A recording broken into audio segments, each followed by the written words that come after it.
Welcome to Sougata's diary. Panchayat recruitment নিয়ে খবর হয়ে যাচ্ছে, কিন্তু SLST 9, 10, 11, 12, group C, group D কোনো কিছুর কোনো খবর নেই। এ সত্যি এক বিড়ম্বনার মধ্যে পড়েছে সমস্ত ক্যান্ডিডেটসরা। একদিকে তো কি হবে না হবে বুঝতে পারছে না, এই নতুন আহ, যে ওবিসি রুলস, তার জন্য কি আবার নতুন করে সমস্ত কিছু শুরু হবে, প্যানেল কি আবার রিপ্যানেলড হবে এই নিয়ে। আর দ্বিতীয়ত হচ্ছে কোনো কথা বলছে না, সেটা যদি হয়ও সেটা কবে জানা যাবে সেটাও এখনো পর্যন্ত সে ঠিক নয়, এবং একটা ডিক্লারেশন দিয়ে বলছেও না যে অনগোয়িং প্রসেসের উপরে কোনো প্রভাব ফেলবে কি ফেলবে না। এরকম অবস্থায় পঞ্চায়েত রিক্রুটমেন্ট নিয়েও খবর হচ্ছে, কিন্তু গ্রুপ সি, গ্রুপ ডি নিয়ে বা এসএলএসটি 9, 10, 11, 12 নিয়ে কোনো খবর হচ্ছে না। প্রথমত বলবো, পঞ্চায়েত মন্ত্রী হয়ে গেছেন, যে কারণে পঞ্চায়েত রিক্রুটমেন্ট নিয়ে খবর হওয়াটা অপেক্ষাকৃত অনেক সহজ বা উচিত।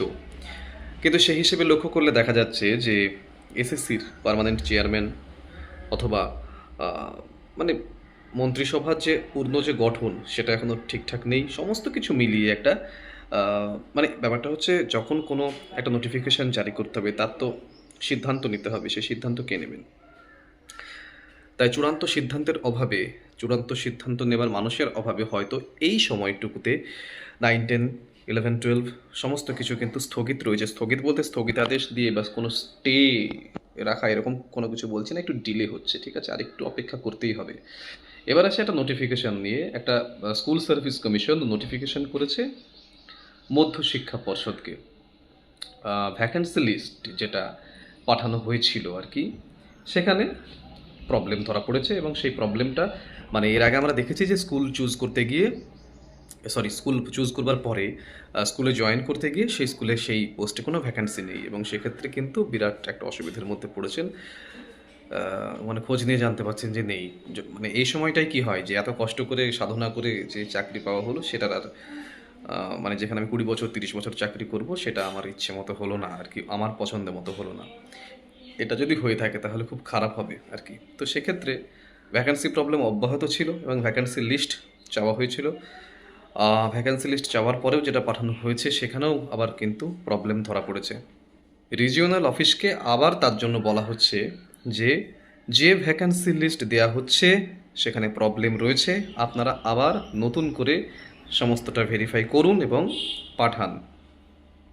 অ্যাটলিস্ট এর থেকে আমরা এটুকু বুঝছি যে 11, 12-এর প্রসেসিংটা কিন্তু চালু আছে। হ্যাঁ, অন্য কোনো বড় সিদ্ধান্ত হচ্ছে না, জয়নিং এখনও হচ্ছে না, 9, 10 তো কোনো খবরই নেই। কিন্তু তার সাথে এটাও বুঝতে হবে যে এই নোটিফিকেশনটা আমাদের একটা আশার আলো দেখাচ্ছে যে 11, 12 চালু রয়েছে, এবং এই যে আমরা সবসময় ভাবি প্যানেল ক্যান্সেল নিয়ে একটা বিরাট চাপান উত্তর যেটা চলে, সেক্ষেত্রে এটা কিন্তু একটা গ্রিন সিগন্যাল যে হ্যাঁ, এখনও পর্যন্ত সেই হিসেবে প্রসেসিং গড়গড়িয়ে না চললেও এই যে একটা ছোট্ট মানে ব্যাপারটা হচ্ছে কি, যদি সত্যি সত্যি যদি প্যানেল ক্যান্সেল হওয়ার দিকে থাকতো বা নতুন রুলসে আবার রিপ্যানেলড হতো, সেক্ষেত্রে এইগুলো মনে হয় হতো না, তাই না?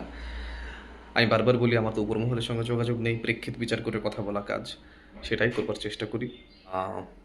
সমস্ত প্রেক্ষিত বিচার করে এটুকু বলা যায় যে 9, 10, 11, 12 প্যানেল ক্যান্সেল হয়ে যাওয়ার মতো বিরাট কোনো এখনও কোনো প্রমাণ বা এখনও কোনো কাজ এই সরকারের আমলে এখনও পর্যন্ত এই 1 মাসে কিন্তু হয়নি, বা কোনো কথা এরকম হয়নি। হ্যাঁ, একটা ভাইরাল যে ভিডিওর কথা, সেটি একটা ভাইরাল অডিও তো হয়েই ছিল, একটা ভাইরাল অডিও যেটাতে ওই প্রার্থীরা যেখানে গিয়েছেন সেখানে মুখ্যমন্ত্রী বলেছেন যে কোর্টে যাও ইত্যাদি। এটার এক্সপ্লেনেশন দিয়ে দিয়েছি আমি আগের বার। এটা খুব নেগেটিভলি বলেনি, এটা খুব প্রচণ্ড পজিটিভলি বলেছেন মুখ্যমন্ত্রী। তো একটা ভিডিও ভাইরাল হয়েছে যেখানে আমাদের শুভেন্দু অধিকারী মহাশয় তিনি কিন্তু বলছেন, কি বলছেন, যে 2025 ক্যান্সেল হবেই, সাদা চোখে দেখতে পাচ্ছি। গেজেটে গণ্ডগোল, দেখুন এই যে গেজেটে গণ্ডগোল, এটা পাগলেও বোঝে। রবিবারের দিন পরীক্ষা হয়েছিল, আমি শুক্রবার দিন রাতেও বলেছিলাম পরীক্ষা হবে না, সেই পরীক্ষা হয়েছে, মেলেনি আমার কথা, কারণ আমি মানুষ, আমি ভুল করতেই পারি, কিন্তু আমার মনে হয় এইটা ভুল ঠিকের ঊর্ধ্বে, ঠিক আছে? তো মাননীয় আমাদের শুভেন্দু অধিকারী মহাশয় তিনিও কিন্তু বলছেন যে 25 ক্যান্সেল হবে, সাদা চোখে দেখতে পাচ্ছি। কারণ কি, তার মানে প্রচুর গণ্ডগোল রয়েছে, স্বাভাবিকভাবে প্রচুর গণ্ডগোল রয়েছে, যে গণ্ডগোলগুলো দেখেই বলেছিলাম যে এই গেজেটে পরীক্ষা হতে পারে না, হলে আবার ক্যান্সেল হবে। তো যাই হোক, পরীক্ষা হয়েছে। কিন্তু ব্যাপারটা হচ্ছে, সেই ভিডিওটি কার? আমাদের মুখ্যমন্ত্রী শুভেন্দু অধিকারীর নয়, ওটা বিরোধী দলনেতা শুভেন্দু অধিকারী মহাশয়ের।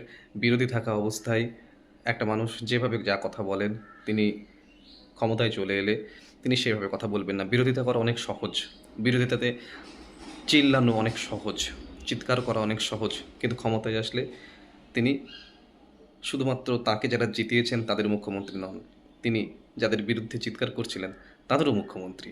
তাহলে সেই ক্ষেত্রে আমাদের একটা জিনিস মাথায় রাখতে হবে যে না, পুরোটা উল্টে গিয়ে তিনি কি উল্টো কথা বলছেন? না, উল্টো কথা বলছেন না। ব্যাপারটা হচ্ছে এটা কোর্টের উপরে ছাড়া রয়েছে। ওই ভাইরাল যে অডিওটা হয়েছিল সেখানেও বলেছিলাম এটা, মাননীয় মুখ্যমন্ত্রী তিনি কোর্টের উপরে ছাড়ছেন সবটা। মানে এই প্যানেলটার মধ্যে প্রচুর গণ্ডগোল আছে, এটা আমরা সবাই জানি। গেজেটে প্রচুর গণ্ডগোল আছে, প্যানেলে গণ্ডগোল আছে, কিন্তু সেই গণ্ডগোলের কোনো দায়ভার এই সরকার কেন নেবে বলুন তো? কোর্ট অর্ডারে পরীক্ষা হয়েছে, কোর্ট বুঝবে, এবং কোর্ট যদি কোনো কিছু বলে তখন দেখা যাবে। যে কারণে রাজ্য সরকার এর মধ্যে এতটুকু হস্তক্ষেপ করবে না।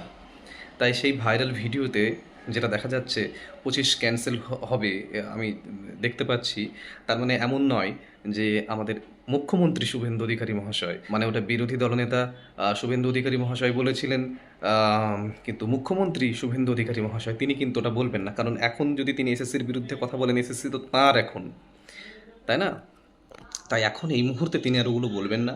এবং এরকম ভাবার কোনো কোনো কোনো কারণ নেই যে 25টাকে তিনি ক্যান্সেল করিয়ে ছাড়বেন। ক্যান্সেল করিয়ে কী হবে? ক্যান্সেল যদি করান তাহলে কি এত এত হাজার হাজার ফ্রেশার এদের চক্ষুশূল হয়ে যাবে ক্ষমতায় এসে 1 মাসের মধ্যে, 2 মাসের মধ্যে? কোনো দিনই সেটা হবে না। এখন তিনি সবার মুখ্যমন্ত্রী, তিনি সবারই এই করবার চেষ্টা করবেন, ব্যালেন্স করবার চেষ্টা করবেন এবং নতুন নিয়োগ আনবেন। এবং পুরনো পুরনো যে নিয়োগ, মানে পুরনো যে প্রসেসিংটা যে চলছে, যেটা অনগোয়িং প্রসেসিং, তাতে যদি কোনো কিছু খারাপ কোনো কিছু হয় তার দায়ভার দেবে না, মানে হাতই দেবে না। যদি যদি কোনো খারাপ কিছু হয় তাহলে সেক্ষেত্রে সেটা আমাদের প্রাক্তন মুখ্যমন্ত্রীর জন্য হয়েছে বা প্রাক্তন সরকারের জন্য হয়েছে বলে দায়টা সোজাভাবে চাপিয়ে দেওয়া যাবে। এবং প্রচণ্ড ঘেটে ঘ করা আছে ওর মধ্যে, যে কারণে কোনোভাবেই নতুন সরকার এর মধ্যে এতটুকু হাত দেবেন না। তাই সবাইকেই বলছি যে 9-10-এর ইন্টারভিউর জন্য প্রিপারেশন যারা নিয়েছো তারা আরেকটু ধৈর্য ধরো। এই মাসের মাঝের দিকে বা শেষের দিকে অবশ্যই খবর হবে, হওয়া উচিত। ঠিক আছে, অবশ্যই হবে বলে বলতে পারি না, কিন্তু হওয়া উচিত এই মাসের মধ্যেই।